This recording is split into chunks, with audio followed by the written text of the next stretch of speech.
Now, I know the goal in life is to find peace. And when you find it, you protect it at all cost.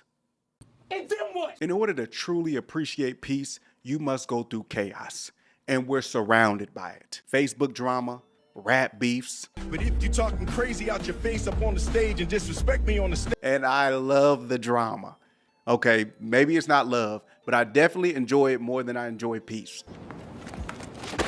Now, I know that sounds ridiculous, but we can't deny that negativity is more entertaining. You think I'm lying? Your favorite song? Negative. Your favorite movie? Violent and negative. Scarface would not be a great movie if Tony survived at the end. Thanos snapping his dirty fingers made that movie epic. And what was the best part of Bambi? Are you crying? What's that? Are you crying? Am I crying? No, I'm not crying. You're crying. Is peace boring? I didn't know that I was having a bad childhood while I was having a bad childhood. I just thought that was what life was. I didn't know. Everyone that I know that's interesting had a pretty childhood. When I grew up, right, and I remember. No, I'm not laughing at you. Here's the question. Have you ever met somebody that had a decent childhood? Me neither. Most of us are brought up in dysfunctional families. Single moms, single dads, parents that stay together but hate each other. One parent loves but the other one's cheating. And that chaotic, full of drama lifestyle is definitely affecting the children. Did you know? In many cases, the type of PTSD children develop from severe trauma or neglect can be similar in intensity and effect to that of a combat veteran. And it seems like everything that we're talking about, all these problems, are coming out of trauma. Whatever environment you grow up in becomes the norm. And since you're a child, you don't know any better until you spend the night over a friend's house. At least that's what happened to me. The first time I spent the night over a friend's house, I was amazed. Everybody had their own room. They had a garage. They had a front yard. They had a backyard. They had a basement with a huge flat screen TV. Back when nobody had flat screen TV. He had all the newest games. He had Grand Theft Auto 3 when it first came out. Yes, that was hellas ago. And his mom and dad were still together. I don't know if they loved each other, but they slept in the same bed. I don't know if his life was truly better than mine, but by comparison, his life definitely looked more peaceful. And I know most people will not admit this. Most people will not admit it. But my childhood was kind of trash. And I'm not blaming anybody. It was nobody's fault. It's not my fault, it's all y'all's fault. Y'all messed up the family. Can't you see that? Elementary school, trash. Middle school, trash. High school, trash. Okay, high school might have not been that trash, but it wasn't no High School Musical. And everybody that finds that relatable, you know, having a terrible childhood, we know that as you get older, you kind of get comfortable with having bad days, and it becomes more difficult to embrace good days. When things are going good, we literally anticipate BS. And then something bad happens, and we're like, our childhood molds us into who we will be in the future. And that's not always a good thing. It's not. It's not. See, I usually don't date. But when I do, it's the wrong move. I hate to admit this, but I have horrible taste in women. You're older now. Now you're starting to look at the opposite sex. Now it's time for the second most important thing in the world.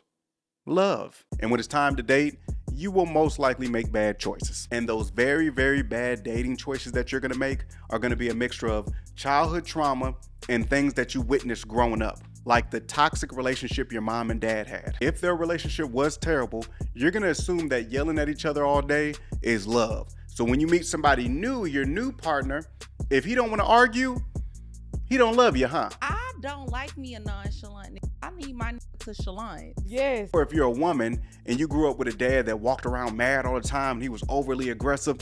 Get the out of my seat, man. Your new boyfriend, if he's real playful and always in a good mood, you're gonna assume that he's too childish, huh? Men that play too much will drive you insane. But here's the one that confused me for years. If women grow up not ever being around a gentleman, they're probably not gonna be into nice guys. They're gonna be foreign to her. She don't even know what to do with a nice guy. And that's why nice guys finish last. Women are not used to that. You being too nice might scare her a little bit. You might even give her creep vibes. Ew, get off of me. Isn't that crazy? You being too nice might creep a woman out. This is my last example, I promise. If you're a young man and you grow up with your dad and your uncles dating multiple women, or you grow up being around all promiscuous women, it's gonna be hard for you to really think that there's actual wholesome women out there. You're not gonna believe it. You're gonna come across a nice lady and you're gonna treat her like she's just another nasty woman. We just don't know how to handle things that are unfamiliar. We tend to treat people poorly to protect ourselves. That was deep. Write that down. Write that down.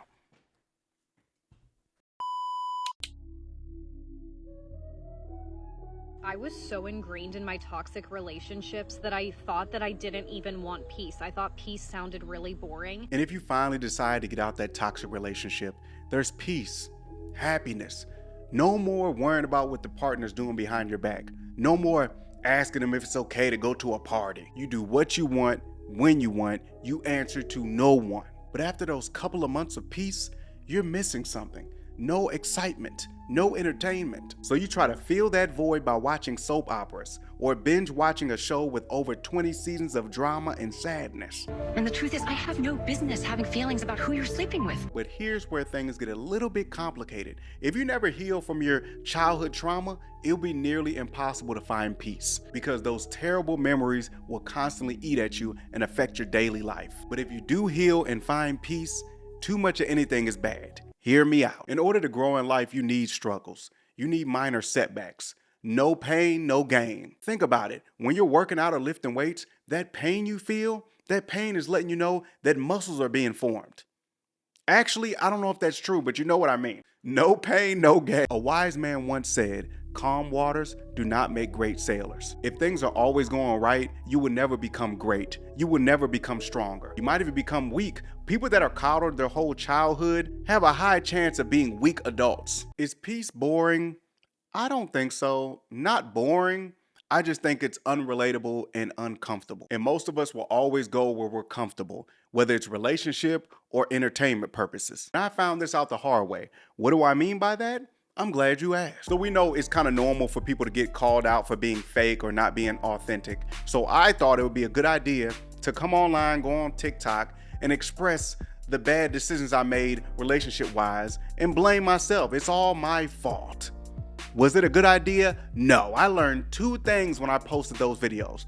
The first thing, everything you say can and will be used against you. The second thing I learned, people love negativity. I post something positive. Can somebody please tell me, what is the point of arguing? I post something negative. You cannot change people's perception of you. They see you that way because they want to see you that way. I post something positive. You do not have to talk bad about your ex. I post something negative. You get the point. Don't get me wrong. I encourage everybody to find peace. Just be prepared to be bored and uncomfortable.